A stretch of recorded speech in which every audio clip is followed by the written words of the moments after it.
Okay, guys, you're doing great. How are we looking on time, Jen? We have about 30 seconds till our next compressor switch. Okay, same drill as before. I'm gonna charge up the defibrillator. We'll continue the compressions, and then we'll switch. Okay. All right, and I gotta jump in end tidal up to 60. So I'm gonna charge it. Okay. All right, and we'll check a rhythm. Absolutely, check the pulse rhythm. in 5, 4, 3, 2, 1. Okay, charging. Check rhythm. Okay, we actually I have feel a pulse. Great. We have an organized rhythm. I'm gonna dump the shock.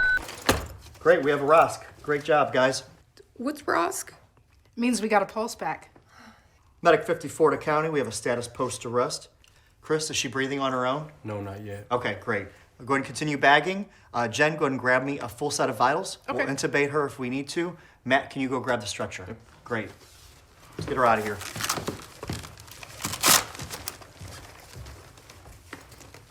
She's gonna be okay, right? Okay, so Miss Mitchell, Elena's heart is beating on her own. That's great news. We're not out of the woods yet, okay? She's still not breathing on her own.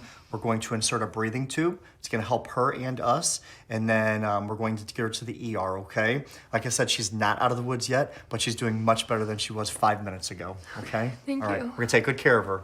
All right. While the majority of cardiac arrests do not have an outcome as positive as this patient's, we can increase that number with good communication, scene choreography, and high-quality CPR, and the use of a pediatric resuscitation checklist. Remember that just like in adults, resuscitation is most effective when we minimize hands-off time and focus on what we know works: uninterrupted chest compressions and timely defibrillation. Ventilations were being performed adequately with BVM, so they deferred intubation until the post-ROSC stabilization phase because they anticipated the child possibly requiring mechanical ventilation in a PICU. There is research to indicate that, at least for pediatric ventilation for short periods, BVM ventilation results in equal outcomes and less complications than endotracheal intubation, and the research demonstrating efficacy of ETI in all types of cardiac arrest is pretty sparse. If you're going to tube your arrest patients, pediatric or adult, learn to do it without interrupting chest compressions. This crew took their time and focused on high-quality interventions, knowing that was the patient's best chance of survival. We've known for some time that ROSC from out-of-hospital adult cardiac arrest usually occurs on the scene by paramedics or not at all. Thus, many EMS systems have adopted policies of working adult arrests on scene until ROSC or termination of resuscitation efforts, because the act of packaging and transport and doing CPR in a moving ambulance directly interferes with the only thing we know works: uninterrupted chest compressions.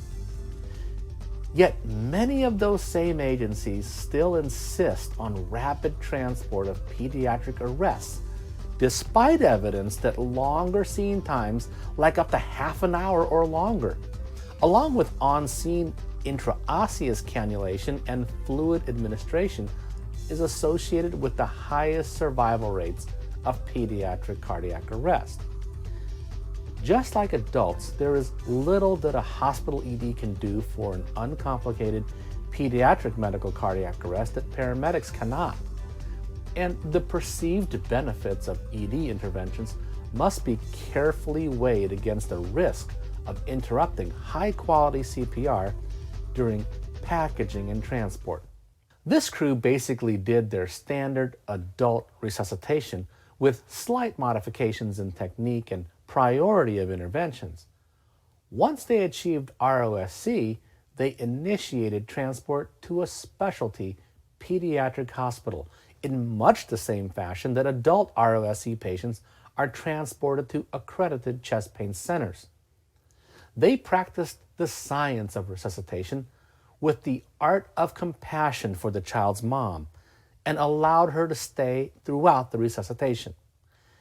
If the parents are not interfering with your ability to perform appropriate interventions, a similar approach should work for you. If you use your pediatric resuscitation checklist, practice good small group communication, and rehearse your scene choreography, there's no reason a pediatric arrest should be any more stressful or disorganized than an adult one. Thanks for watching. Be careful out there, and we'll see you on the next episode of Medic Monthly.